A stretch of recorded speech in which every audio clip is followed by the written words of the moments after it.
દીવમાં ઘોઘલા બંદર ઉપર માછીમાર ભાઈઓ માટે કૌશલ્ય વિકાસ તાલીમ યોજાઈ। ઘોઘલા માછીમાર ભાઈઓ માટે 2 દિવસની તાલીમ યોજાઈ, જેનું આયોજન central institute of fisheries nautical and engineering training તથા રાષ્ટ્રીય મત્સ્ય વિકાસ બોર્ડ દ્વારા યોજાઈ। આ ટ્રેનિંગ મીઠાબાવામાં માછીમાર કલ્યાણ મંડળ ઘોઘલાના પ્રમુખ શ્રી શશિકાંતભાઈ બારિયાની હાજરીમાં યોજાઈ। આ ટ્રેનિંગમાં આસિસ્ટન્ટ ડાયરેક્ટર કિશોર કુમાર સાહેબ અને જિજ્ઞેશ વિસાવડિયા સાહેબ, દીવ ફિશરીઝ અધિકારી શુકર રાંજી સાહેબ ખાસ ઉપસ્થિત રહ્યા। મોહન કુમાર અને નીતિન વિષ્ણુએ માછીમાર ભાઈઓને ટ્રેનિંગ આપી। આ 2 દિવસની ટ્રેનિંગમાં માછીમારોને કૌશલ્ય વિકાસ તેમજ એન્જિન અચાનક બંધ થાય તો શું કરવું તેમજ સલામતી અને નવી ટેકનોલોજીનો ઉપયોગ કેવી રીતે કરવું તે જાણકારી આપી। મોટી સંખ્યામાં ઉપસ્થિત રહેલા માછીમાર ભાઈઓને આ ટ્રેનિંગ મળવાથી ખૂબ જ ફાયદો થશે।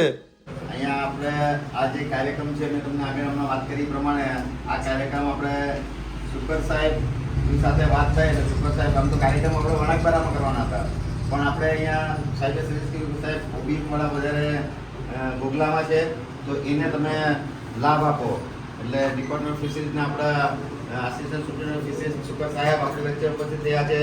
આપણા એન્જિનની અંદર 2 સ્ટ્રોક હોય 4 સ્ટ્રોક હોય એની અંદર એનું મેન્ટેનન્સ કેવી રીતના કરવાનું, એમાં ઓઇલ ટેન્ક હોય કેટલા ટાઈમ સાફ કરવાની, ગ્રીસિંગ કેવી રીતના કરવાનું, ફ્યુલ ટેન્ક કેવી રીતના આપણે સાફ કરવાની, પાર્કિંગ કઈ રાખવું તો શું પ્રોબ્લેમ થાય, સ્પ્રિંગમાં કઈ પ્રોબ્લેમ આવી ગયો હોય, એન્જિનની અંદર પમ્પિંગનો કઈ પ્રોબ્લેમ હોય તો એ તમામ વસ્તુ તમે જાતે કરી શકો, કોઈના પર ડિપેન્ડ ના રહેવું પડે। અત્યારે ગઈકાલે વાત થતી હતી કે સાહેબ ઓલા સર્વિસ સેન્ટરવાળાને ફોન કરીએ તો સર્વિસ સેન્ટરે બોલતા નથી, અહીંયા આવતા નથી, મારા એન્જિન 2-3 દિવસ સુધી બંધ પીડા રહી છે એટલે આપણા 2-3 દિવસ રોજીરોટીના બગડી જાય તો એ ન થાય એટલા માટે એક સ્પેશિયલ કાર્યક્રમ આપ્યો છે।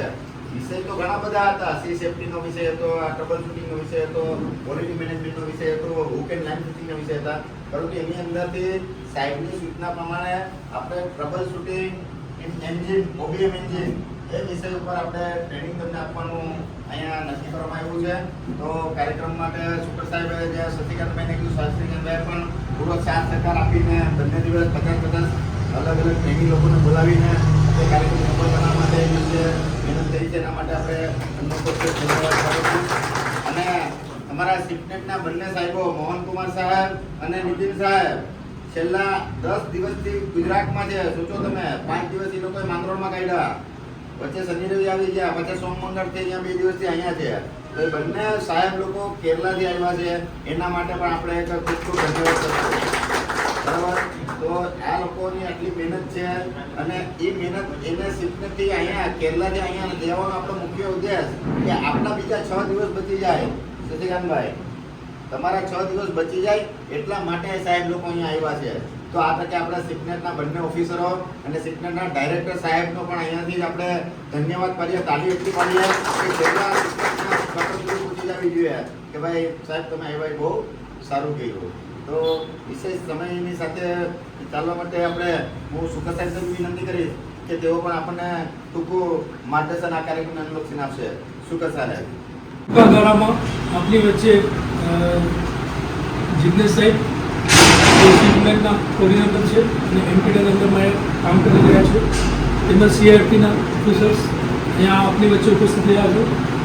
તે આ જે કાર્યક્રમનો ઉદ્દેશ્ય છે કે જે નાના જે માછીમાર છે એટલે જે ટ્રેડિશનલ ફિશિંગ બોટ જે ચલાવે છે એમાં જે ઓબીએમ જે આપણા ઘોઘલા જે મીઠાબાવા વિસ્તારમાં વધારે આપણે ચાલે છે, લગભગ આપણા રેકોર્ડ પ્રમાણે 130 જેટલી ઓબીએમ બોટ આપણા વિસ્તારમાં ચાલે છે ને ઓબીએમનો જે સર્વિસ માટેનું છે એ બહુ મોટી સમસ્યા છે। ઓબીએમનો રિપેર કરવા માટે કોઈ કારીગર મળતા નથી એટલે સિફનેટના મુજબ એ જાતે પોતે જ જે નાની મોટી કે ડિફેક્ટ હોય દરિયામાં કંઈ તકલીફ પડી જાય તો જાતે જ પોતે રિપેર કરી શકે એ ઉદ્દેશ્યથી આ કાર્યક્રમનું આયોજન કરવામાં આવેલું છે। ને દરિયામાં જ્યારે પણ કંઈ તકલીફ પડે તો આમ તો યુઝ્યુઅલી આપણે 2 એન્જિન વાપરતા હોય છે, તો 2 એન્જિનમાંથી ક્યારેક એવી બની શકે તો બંને એન્જિન બંધ પડી જાય, ત્યારે એમાં જે કંઈ નાની મોટી ખામીઓ છે તમે એકવાર પ્રેક્ટિકલી તમને બતાવશે કે જે રીતે કઈ રીતે તમે કરી શકે એ ડેમો ફોર્મમાં કે યુઝ્યુઅલી એન્જિનમાં શું શું આવતું હોય છે, મુખ્યત્વે જે પાર્ટ હોય એ જ ખરાબ થતા હોય છે ને એને તમે થોડુંક રેક્ટિફાઈ કરો તો એ ચાલુ થઈ શકે છે। આ પ્રસંગે તમને આપ સૌ બધા ઉપસ્થિતિ આવશે। અને આપનો સહયોગ મળ્યો છે તે બદલ ફિશરીઝ વતી હું તમને ધન્યવાદ પ્રાપ્ત કરું છું. અને પ્રતિબંધભાઈ છે એટલે પ્રમુખ એમને પણ ધન્યવાદ કરું છું, કેમ કે એમને ટૂંકા ગાળાના સમયમાં જ એમને બધા માછીમારોને એકઠા કરી અને આજે આપણે આ કાર્યક્રમનું આયોજન કરી શક્યા છે. ધન્યવાદ. अब तुम्हारा बोट में ओबियम है ना, ओबियम का इंजन क्या है? टू स्ट्रोक और फोर स्ट्रोक दोनों है. हाँ, दोनों. मगर most of the period, most of the places coastal belt में, केरला में बेल्ट है ना, फोर स्ट्रोक यूज करेगा. इधर टू स्ट्रोक पेट्रोल इंजन है, two stroke petrol engine.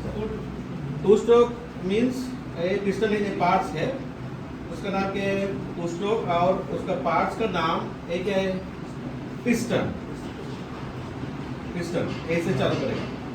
Two stroke मतलब पिस्टन, टू मूवमेंट्स, ऊपर से नीचे आएगा, नीचे से ऊपर आएगा, एक साइकिल कंप्लीट हो. Okay, means power stroke. उसके बाद पावर स्ट्रोक पिस्टन के ट्रांसफर करके एक क्रैंकशाफ्ट के जाएगा. उसके बाद व्हील वगैरह वगैरह, प्रोपेलर है ना, पंखा, or two wheelers, or four wheelers, or propeller in our case of ships, ऐसे वाला. फोर स्ट्रोक में क्या होगा? पिस्टन, ये पिस्टन है ना, ये व्हाइट कलर, ये वाला ऊपर से नीचे आएगा, एक स्ट्रोक, और नीचे से ऊपर, और उसके बाद ऊपर से नीचे, और एक नीचे से ऊपर. નમસ્કાર. છેલ્લા 2 દિવસથી દીવના ઘોઘલા ખાતે ડિપાર્ટમેન્ટ ઓફ ફિશરીઝના સાથ અને સહકારથી ઘોઘલા માછીમાર કલ્યાણ મંડળના સાથ અને સહકારથી અમારા એમપીડી નેટફિશ અને શિપનેટ કોચિંગ સંસ્થા દ્વારા હોડીની અંદર જે એન્જિન વાપરવામાં આવે છે એ એન્જિનનું મેન્ટેનન્સ, એનું રિપેરિંગ કેવી રીતના કરી શકાય અને એને ઝડપથી ચાલતું કરી અને આપણે જે 2-4 દિવસો હોડી બંધ રહી છે ન રહે એના માટેનો કાર્યક્રમ રાખવામાં આવ્યો હતો. આ કાર્યક્રમની અંદર બંને દિવસમાં 50-50 એટલે કે 100 જેટલા માછીમાર લોકોને આ બોટના મેન્ટેનન્સની જે પ્રોબ્લેમ થાય છે એની માહિતી આપવામાં આવી હતી. અને આમ તો આ કાર્યક્રમમાં જે ટ્રેનિંગ લેવા માટે કેરલા જવું પડે શિફ્ટની અંદર, એટલે 3 દિવસ જવાના, 3 દિવસ આવવાના અને 1 દિવસ ટ્રેનિંગના, એટલે માછીમાર લોકોના ટોટલ 7 દિવસ બગડી જાય છે. ભાઈ એ 7 દિવસ માટે થઈને એટલો માછીમારની પાસે ટાઈમ ના હોય, એટલે ડિપાર્ટમેન્ટ ઓફ ફિશરીઝના સુકર સાહેબના મંતવ્ય પ્રમાણે આપણે આ કાર્યક્રમ અહીંયા ઘોઘલા ખાતે ઓબીએમ જે હોડી ચાલકો છે એમના માટે વિશેષ આયોજન અમારા એમપી નેટફ્લિક્સ દ્વારા કરવામાં આવેલું છે. આ કાર્યક્રમને સફળ બનાવવા માટે પ્રમુખ શ્રી શશિકાંતભાઈ, રમેશભાઈ અને ભાઈએ પણ સાથ અને સહકાર પૂરેપૂરો આપ્યો છે.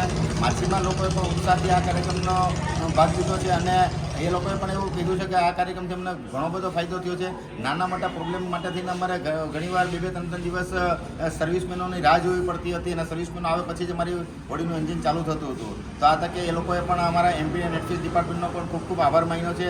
શિપટેકના ડાયરેક્ટર સાહેબનો પણ ખૂબ ખૂબ આભાર માન્યો છે કે સાહેબ તમારી ટીમને અહીંયા મોકલી અમને આવી સરસ મગજની ટ્રબલ શૂટિંગ ઇન ઓબીએમ એન્જિનની ટ્રેનિંગ આપી છે. એ ખૂબ ખૂબ અમારા માટે ખૂબ ખૂબ લાભકારી છે અને ભવિષ્યમાં પણ આવા કાર્યક્રમ કરતા રહેવો એવી અમારી અપેક્ષા છે. ધન્યવાદ.